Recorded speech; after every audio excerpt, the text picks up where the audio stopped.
उपमुख्यमंत्री अजित पवार आपल्या रोखठोक बोलण्यासाठी आणि हजरजबाबीपणासाठी ओळखले जातात।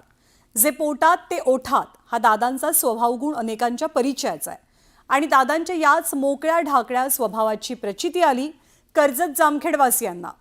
हातचं न राखता आणि कोणती भीडभाड न बाळगता दादांनी अगदीच भन्नाटपणे पाणी वाचवण्याचा संदेश कसा दिला आपण पाहूया। पूर्वीच्या काळात दादा कोणत्याच्या वेळेस दगडावर भागायचं,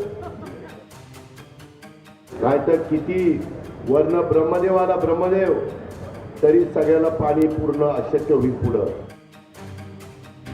78 वर्ष झाली, 78 वर्षात ही कामगिरी आपण जोरात केली। उपमुख्यमंत्री अजित पवार भाषणात काहीच हातचं राखून बोलत नाही। दादांची गाडी सुटली की मग तिला काही लवकर ब्रेक लागत नाही। पुतण्या रोहित पवारांच्या कर्जत जामखेडच्या दौऱ्यावर आलेल्या अजितदादांनी भाषणात तुफान फटकेबाजी केली। त्याचं झालं असं की पाण्याची समस्या कर्जत जामखेडच्या 5वीला पोचलेली आहे आणि तोच धागा पकडून अजितदादांनी खास आपल्या शैलीत पाणी जपून वापरण्याचा सल्ला देताना दगडापासून ते फ्लश पर्यंतची सगळी यादी मांडली। बरं, पाण्याचा वापर वाढलाय। पूर्वीच्या काळात दादा कोणत्याच्या वेळेस दगडावर भागायचं, सकाळी सकाळी, नंतर टरबाळीवर भागायला लागलं। आता बाथरूमला गेले तरी फ्लश केला की 10 लिटर पाणी जातंय। खरं ते बोललं पाहिजे ना। कधी कधी लोक म्हणते यांनी काय काढलं, अरे खरे तेच सांगतो ना।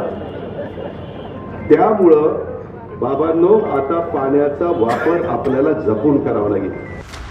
बरं, दादा केवळ एवढ्यावर थांबले नाहीत, त्यांनी वाढत्या लोकसंख्येवर सुद्धा सल्ला दिला। तुमचे नवीन लग्न झालेले असतील, तुमच्याकडे जर सुना आले असतील, तुमच्या घरात मुली आले असतील, तर त्या कुटुंबाला सांगा 1 किंवा 2 अपत्यावर थांब बाबा, जास्त काही वाढू नको।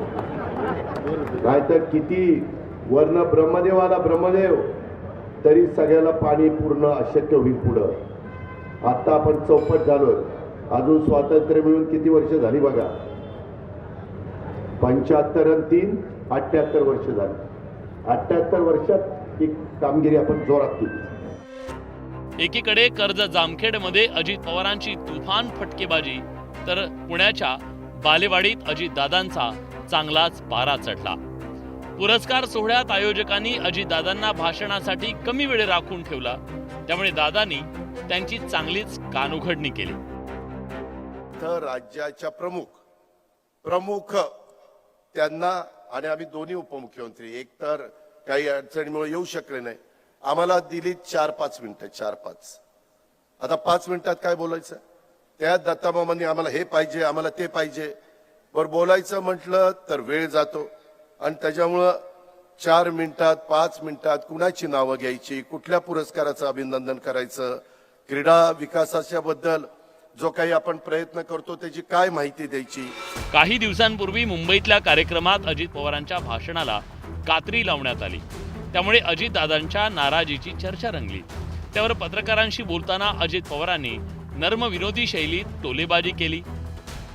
त्याच्याबद्दल मी आणि एकनाथरावांनी आज ठरवलं, मी एकनाथराव आणि मुख्यमंत्र्यांनी, की इथून पुढं किती घाई गडबड असली तर 2-2 मिनिटं का होईना मी आणि एकनाथरावांनी बोलायचं ठरवलेलं आहे। त्याच्यामुळे तुम्हाला आता परत असा मुद्दा मिळणार नाही।